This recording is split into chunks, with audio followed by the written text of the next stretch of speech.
minha família veio para Suzano nos anos 1930, comprando terras ao longo da São Paulo-Rio. Era a estrada de rodagem que levava São Paulo ao Rio de Janeiro.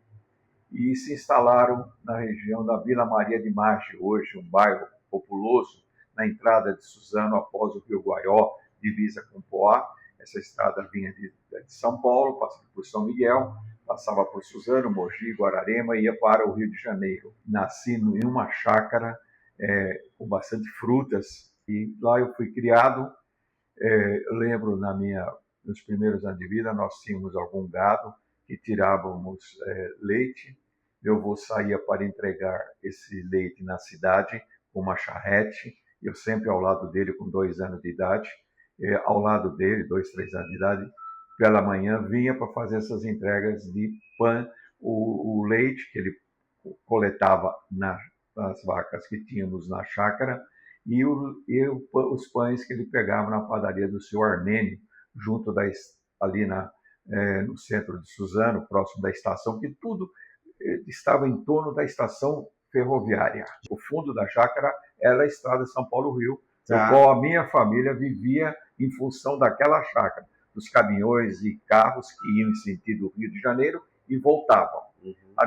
Houve uma decadência em 53, quando a Dutra foi aberta, inaugurada em 54. Em 1953, a chácara produzia muito, até 53, e vendia muito. Meu avô Ignácio Garcia veio de Múrcia, na Espanha. Veio para cá e no navio em que eles estavam vindo para o Brasil, ele conheceu a minha avó, Maria de Jesus, portuguesa, que embarcou, saiu dos portos da Espanha, passou em Portugal para pegar portugueses. Então ele veio uma parte de Múrcia, na Espanha, e a outra parte de Portugal, onde veio Maria de Jesus. Meu avô a conheceu na vinda, se embarcaram em Santos, pararam no Rio, depois em Santos, e eles foram levados para Lençóis Paulista. Aí, em seguida, eles vieram para Paulista, ser chacareiros nos arredores da Avenida Paulista. Lá, eles resolveram se casar e compraram terra em Suzano, nos anos 1930. Vieram algumas famílias que ainda moram em Suzano. A família Aro, Quadra, Sanches, são as famílias que ficaram em Suzano. A minha atividade de criança era dentro da chácara. Nós produzíamos o quê? Peras, dava muita. Os terrenos eram cercados, os espaços, todos eles. Não havia cerca do arame farpado, essas coisas. As cercas eram de pereiras, pé de peiras. Premente a nossa, porque nós cuidávamos de frutas. Tínhamos caqui, dava muito caqui em Suzano. Tinha mexerica, uma xerozinha que chamava uma tangerina pequenininha. Figo da Índia, que poucos conhecem, mas nós tínhamos os cactos, que produziam o figo da Índia, que se vendia muito, e nós tínhamos bastante. Enfim, essas frutas que mais se vendiam. E tínhamos também uma coisa interessante, que era as parreiras, mas era para colher as folhas, não as uvas. Era as folhas. Essas folhas eram lavadas, colocadas junto uma à outra e levadas para o mercado municipal em São Paulo para serem vendidas para as famílias árabes, para fazer o enroladinho, o charuto. Tínhamos também a feira que era feita junto da estação, e ali a feira acontecia todos os domingos pela manhã. Depois ela mudou para a Rua Campos Sales, acontecendo aos sábados. Ela ficava entre a Benjamin e a Marechal Deodoro. Naquele espaço ali, na Campos Sales, ficava ali. Então, tudo, Magno, acontecia naquele miolo ali. A cidade não passava da Praça dos Expedicionários, que na época chamava Praça do Cruzeiro. Nós tínhamos no início da Benjamin um posto de gasolina do seu Ribeiro e Costa, que era o primeiro posto que dava entrada. Do outro lado de cá tinha a borracharia do seu Oswaldo Lima, que depois ele pôs uma bomba de gasolina, também ficou um posto de gasolina. Eram as 2 bombas, quase que juntas, no início da Benjamin, tudo no início da Benjamin. E muitos de nós, chacareiros, tínhamos que levar de trem. Então, era comum, às 6h30 da manhã, 6 horas, a hora que a gente embarcava, os produtos das nossas chácaras, louro, alecrim, outros coisas, temperos, e as folhas de uva que a gente levava, a gente embarcava por volta das 6, 6h30 no trem, trem Maria Fumaça, que demorava 2 horas, 2 horas e meia, quando não tinha acidente no percurso, para chegarmos no Brás, na Estação do Norte, na Estação Roosevelt, na Praça João Pessoa, que ele era cinema, locais para eventos, e no carnaval tiravam-se as poltronas, colocávamos do lado, que havia um terreno ao lado, colavam do lado e eram feitos os bailes de carnaval também naquele espaço. Cine Suzano seria onde ficou a Soberana, o Bem Bom, restaurantes famosos que estão na história de Suzano. Bem assim, praticamente saindo, porque eu lembro em 1953, quando se derrubou num domingo de carnaval, numa segunda-feira de carnaval, nós estávamos no baile de carnaval, que era comum as famílias levarem os filhos para matinê, e tinha o baile dos adultos à noite. Mas eu estava numa matinê e falaram, vamos derrubar a torre da igreja. Isso foi no carnaval de 1953. Aí eu fui ver a torre da igreja cair. Fui batizado, né, nessa igreja antiga. Então, o Marco Zero de Suzano está ali, na Praça João Pessoa, até hoje. Está lá, como tem lá na Praça da Sé em São Paulo, o Marco Zero de São Paulo. Nós, suzanenses, também temos o nosso Marco Zero, instalado ali nos anos 40 pelo IBGE. E tem lá um marco lá, apontando os pontos cardeais, colaterais de Suzano. E ali ficava o cinema voltado para a igreja. Eram marcantes as festas do Morango, os comícios dos prefeitos que eram assumindo após o Abdo Rachid. Nós tivemos ali grandes comícios com Anísio Fadu, com o João Machado, que se tornou prefeito da cidade, o senhor Martins, que também ali eram também feitos comícios voltados sempre para aquela casa paroquial que foi a serviço de promoção social na Praça João Pessoa 225, na esquina que agora foi destruído, e levantaram um prédio. E ali também foi o local que se deu o ouro para o bem do Brasil, foi um hospital Santa Lúcia, tudo ali naquele casarão de esquina 225 da Praça João Pessoa, esquina com a Felício de Camargo com a Glicério. Ali era uma casa do Conde Papais, da família Papais. Ali era uma residência. Venderam para a Cúria Metropolitana. A casa paroquial sempre foi na Praça João Pessoa, ao lado da Farmácia da Fumica, da Relojoaria do Jorge, em frente para a igreja, como se hoje olhássemos de dentro da porta da matriz São Sebastião, para o lado de frente, veríamos a casa paroquial. Ali tinha a delegacia de polícia, ali tinha um espaço comercial e a casa dos padres claretianos, que eram os padres, as irmandades que ficavam na década de 40, 50, eram ali que eles se instalaram. Até os anos 60, 70. Tivemos aqui em Suzano, na década de 50 e 60, chegamos a ter 9 casas bancárias. Você vê, o pujança naquela época, importância. Naquela era época, bastante, né? Era bastante.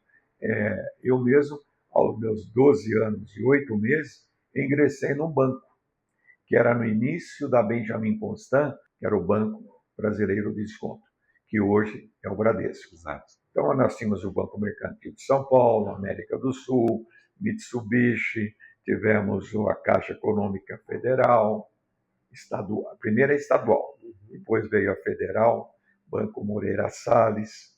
Então, eram todas casas bancárias que tivemos aqui no momento forte dos anos 60. Nessa época de pujança financeira, porque você está falando, são 9 casas bancárias, né? O que era o maior movimento? Era o morango? Era a agricultura? A agricultura sempre foi muito forte em Suzano. Nós tínhamos produtores rurais que movimentavam muito essa cidade, certo? O morango era tido, as flores, o primeiro morango, certo? Daqui saíam muitos e muitos caminhões levando repolho, e veja bem, tinha até um expressinho, chamado Expressinho do Repolho, do senhor da família Maier. Produtos agrícolas eram muito fortes. E repolho era um produto forte. Muito produzido. Tinha a família Tauê, família Tani, família Koyama, Yokoyama, e tantas outras famílias de japoneses produzindo repolho. E esse repolho era levado no expressinho, onde saiu 5, 6 caminhões, sentido Rio de Janeiro, levando esse repolho para o Rio de Janeiro.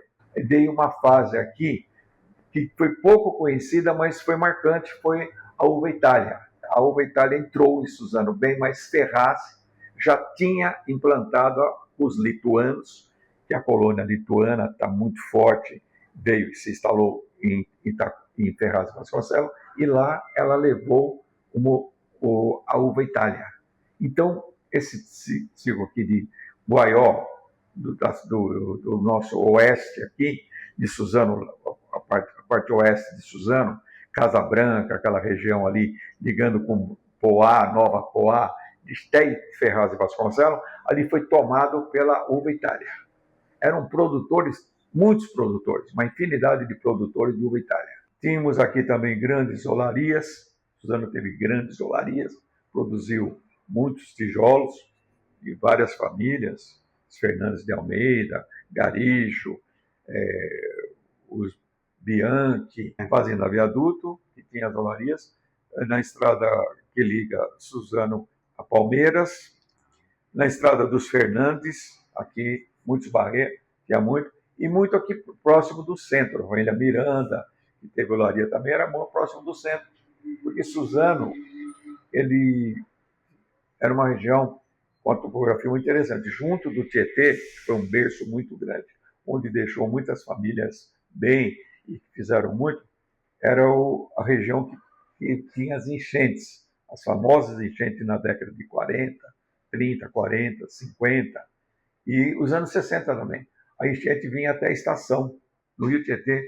Quando você vai pela João Batista Fittipaldi, quando chega no Rio Tietê, do lado direito, ali era uma praia. Nos anos 40, 50, ali era uma praia. E tínhamos areia branca, tão limpo que o rio era, ele propiciava isso. E tinha 2 trampolins feitos por familiares de Suzano, que faziam com que as pessoas mergulhassem no Rio Tietê. O pessoal ia de final de semana lá? Final de semana, as famílias se reuniam lá. Outro local que se reuniu também, Fazenda Sertãozinho. Tinha um lago maravilhoso lá. As pessoas vinham para a missa, eles que tinham caminhão, porque tudo era feito em caminhão. E, então subiam tudo na caçamba do caminhão e nos levavam. E as famílias se reuniam lá. Chegavam depois da missa, aos domingos, e ficavam lá até a tarde. À tarde voltavam todos, levavam comida, etc. À tarde voltavam. E o caminhão levava e nos trazia, depois íamos para casa a pé. A produção de flores de Suzano, ela foi muito grande. E o grande homem que mostrou para Suzano o potencial que tinha a cidade foi Seiya Ishibashi, um japonês, amigo do Sr. Harada, lá da Ipelândia. Ele viu o potencial e ele começou a produzir muitas flores. E com isso, muitos outros produtores menores se associou a ele e se expandiu aqui em Suzano a produção de flores. E isso aconteceu já na década de 70. E Suzano ficou conhecida como a cidade das flores. Para você ter uma ideia, Magno, esse leito do Rio Tietê é muito próximo. Ele deixou muita gente bem de vida. Ele propiciou muita riqueza. E eu pude também participar desse momento com a minha família, parte dos Garcia, parte do Zaro, família dos Garcia, Zaro e Sanches.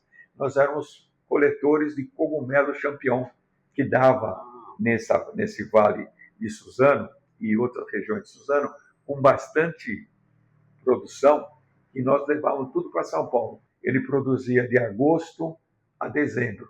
Nesse período, vários garotos saíam de casa 4h30 da manhã, já começavam a coletá-los no chão, traziam, as pessoas lavavam, que nem minha mãe me lavava, colocavam num cesto de bambu e eu levava para São Paulo. Isso era vendido para franceses, italianos. Eu ainda muito novo, embarcar num trem que demorava 2 horas, 2h30 para ir a São Paulo, era Maria Fumaça ainda.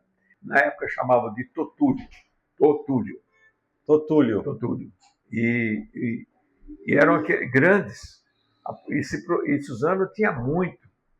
Em qualquer lugar você ia, tinha produção de tutúlio, de cogumelo. E muitas pessoas tiveram, parentes meus mesmo, que compraram propriedade. Meu pai mesmo, fizemos 3 casas de aluguel, casinha simples, né? Comprava o terreno 10 por 30, fazia 2 casas no fundo e 2 casas na frente. Meu avô era pedreiro, ou era servente de pedreiro. Meu tio era carpinteiro, fez mais de 3 mil telhados em Suzano, o Eugênio Cardoso Xavier, né? Irmão da minha mãe. Ele foi um carpinteiro famoso aqui em Suzano. Então a gente tinha tudo, era só comprar as coisas e fazer. Então Suzano tinha voltando a falar da produção, Suzano tinha muita coisa sendo produzida.